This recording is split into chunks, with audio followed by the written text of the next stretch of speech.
Thanks, I'm so nervous.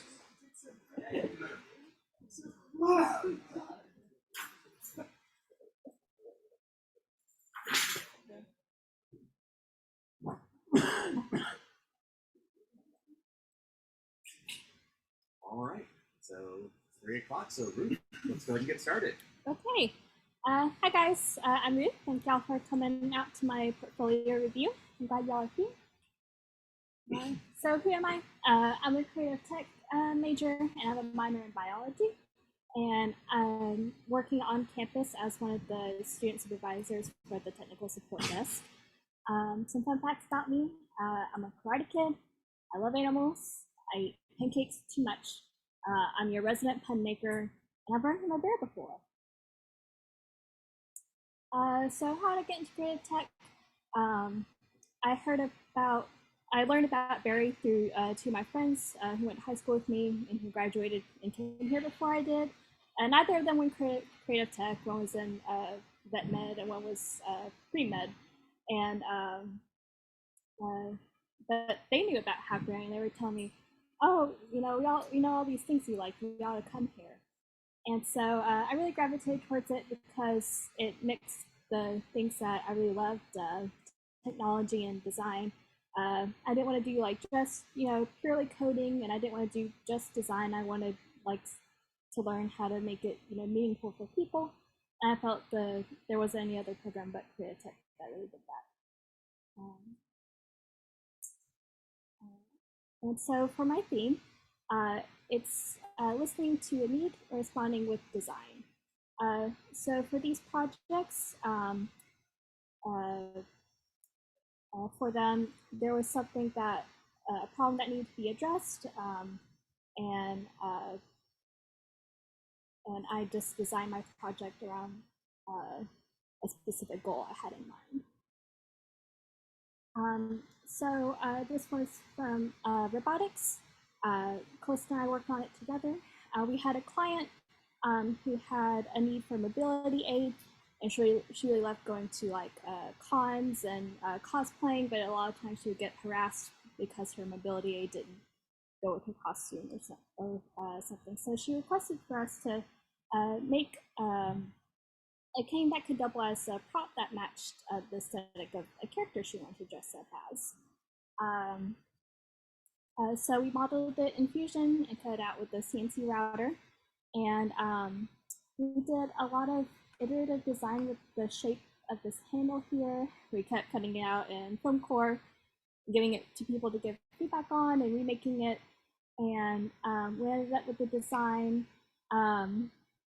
where the geometry of the shape was very sharp, but we sanded down the edges in the corners so that she wouldn't hurt herself, holding it or grabbing onto it.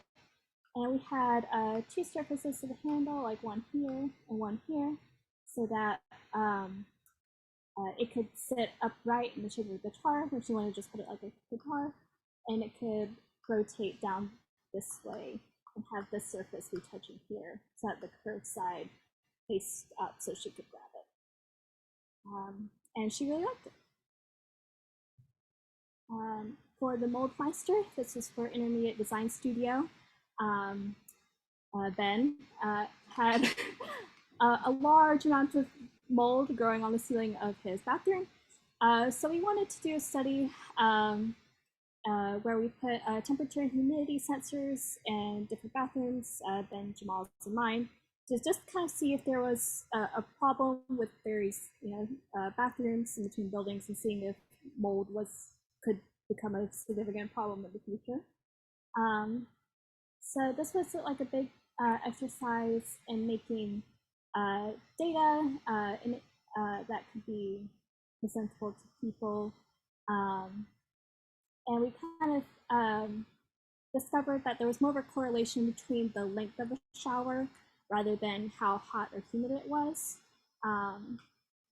These were my readings. They were more mild. I had a couple of spikes, and they got really high, about as high as Ben's here. But I didn't have as many. But Ben and his roommate showered more often and longer, and so they tend to have could have more severe bleedings when they got above acceptable thresholds. So that was a really good learning experience in addressing like a problem that could affect a large group of people. And then for this project, this is from advanced prototyping.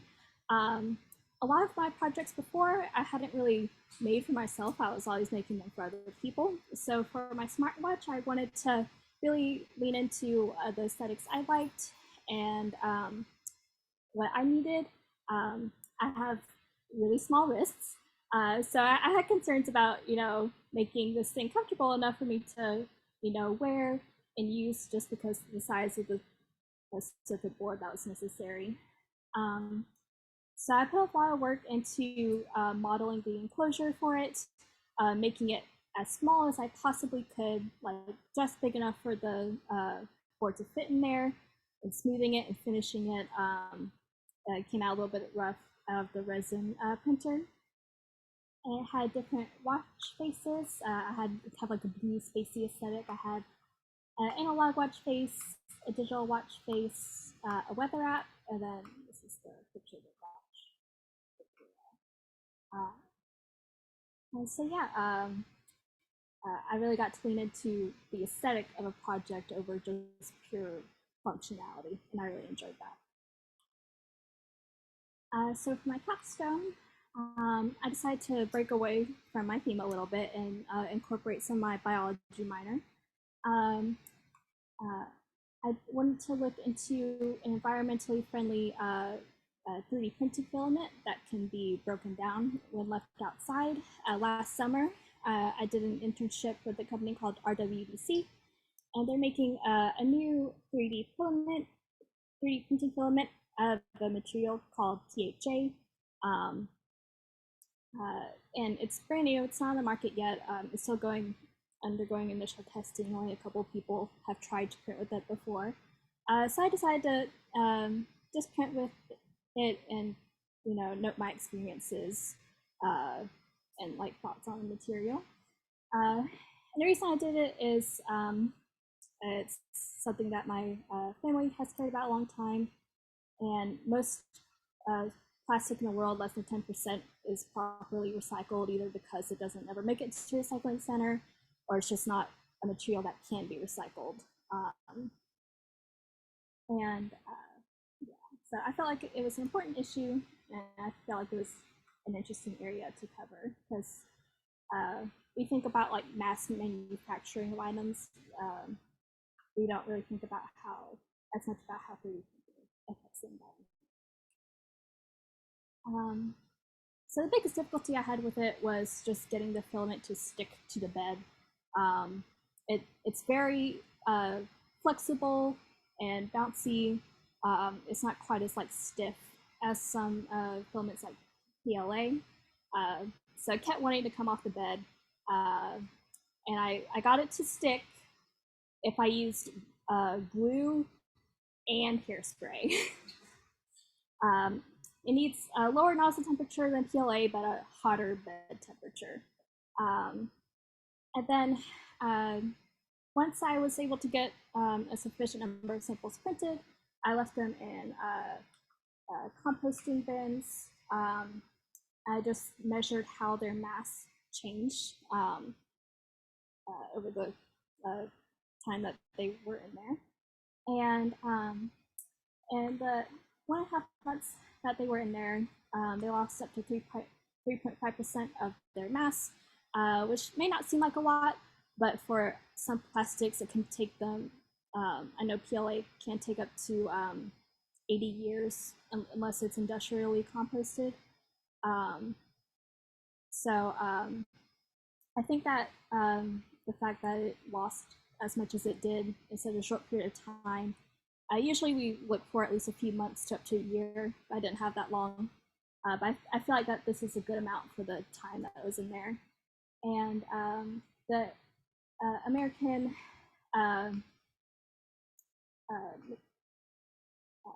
standard of testing materials, they kind of like look for like 180-day periods with warmer soils than I could manage with the heaters that I tried to use for my industrial bin. Um, but I feel like with more ideal conditions that PHA, this filament has the potential to meet this goal. And so in the future, IWDC has expressed interest in having me back at some point. That wouldn't be able to happen until August. So until then, I'm going to look around. I really love 3D modeling and 3D printing in general, even outside of the environmental scope. So I want to look around in jobs like that and see if I can get a job there. And that's it.